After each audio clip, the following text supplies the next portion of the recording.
Welcome to another episode of Cooking with Lewis and Clark. Today, we're going to show you how Lewis and Clark would have prepared roasted Jerusalem artichokes, 19th century style.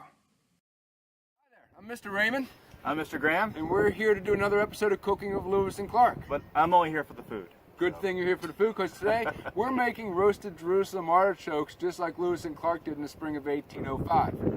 What are Jerusalem artichokes? What are Jerusalem artichokes, you Yeah. say? Well, good thing you asked. They're these things. Actually, they're called sunchokes, and you can find sunchokes in the sunchoke aisle at your local supermarket. Now, a sunchoke, this sucker is loaded with potassium, it's loaded with iron, it's got the texture of a potato, looks a little gnarly, but it's got a little nutty flavor when you cook it. And so in order to make roasted Jerusalem artichokes, we need to have some butter, we need to have the sunchokes, we need to have, like we had in the 1980s, Mr. Graham, a little Salt and pepper? salt and pepper. So let's get cooking. First thing we got to do is we're going to melt some butter because we're going to give this a little flavor. And while I'm doing that, Mr. Graham's going to start peeling his roasted Jerusalem artichoke. I'm going to cut that gnarly end off, but we're just going to slightly peel them and cut those knobs off. And I'll be right back, Mr. Graham. All right, I'll be working on this. You know what? We can be barbarians here. We're the only ones to eat. Let's use our fingers. Sounds good to me. So let's melt our butter on my handy dandy skillet that belonged to my grandpap George Morosky. And while that's melting, I'm going to come over here and cut my artichoke. You stuck me with a no fun job. I stuck you with the. We're peeling potatoes, Mr. Peeling Graham. potatoes. That's grunt work. Yeah, I like the skins. I'm going to leave some skin on there. I don't think I'd mind Okay. the skin. If And it you tastes know like what? I'm just potato, I gonna don't mind the skin. Move this off of here. I'm going to slice mine kind of thin so that it cooks nice and easy. And then I'm just going to put that on there. And once that butter melts, we can put the butter on and throw these on the grill. Sounds good.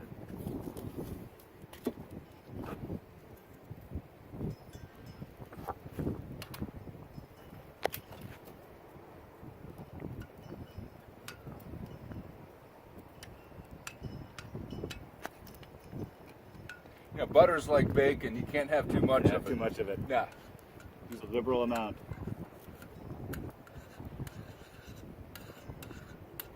All Well, right. mine isn't pretty, but to be honest, it didn't start off life very pretty either, so.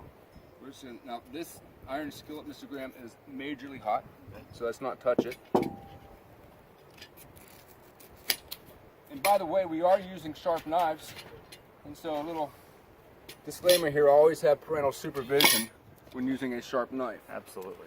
I know, Mr. Graham, I'm going to use my, what looks like a little paintbrush, but it's really not. And I'm going to put some butter on these things.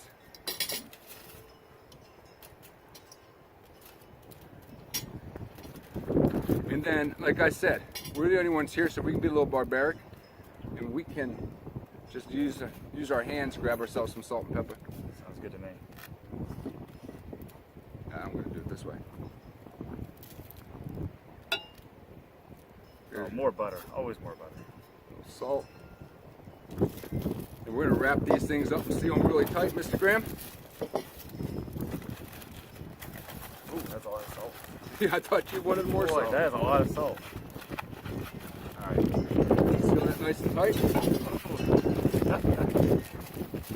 We did pick a windy day. Yeah, it's windy. Yes, Well, it hey, is. you know, Lewis but and you know Clark- what? For the first time this year, the temperatures here in Pennsylvania go up in the 70s, so we're not complaining. That's right. All You right. know what? When Lewis and Clark had to eat, they didn't care if it was windy. That's right.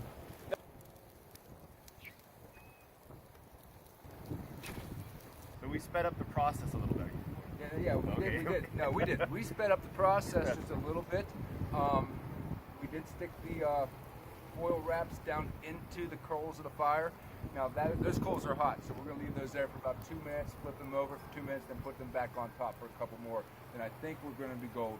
Yeah, we're going from cooking with radiation to cooking with conduction. Conduction. Yeah. Hey, science and history. There you go. Gotta love it.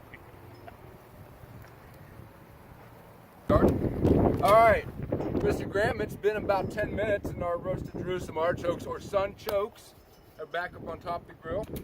And we're going to take those off. And we're going to put those over here on the plate. Now, we have to let these set for a second to cool down. That fire was very hot. Fire was very hot. We did speed up the process a little bit. while you were off camera, while we were away and off camera. Foil cooled down. We're good. And this is our finished product right there.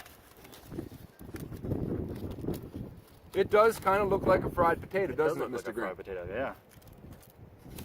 Smells like one too. Does smell like one. Now, according to Lewis and Clark's journal, it had a same texture as a potato, but a little bit of a nutty taste. So let's find out. You ready? I'm ready. Hey, cheers. Cheers.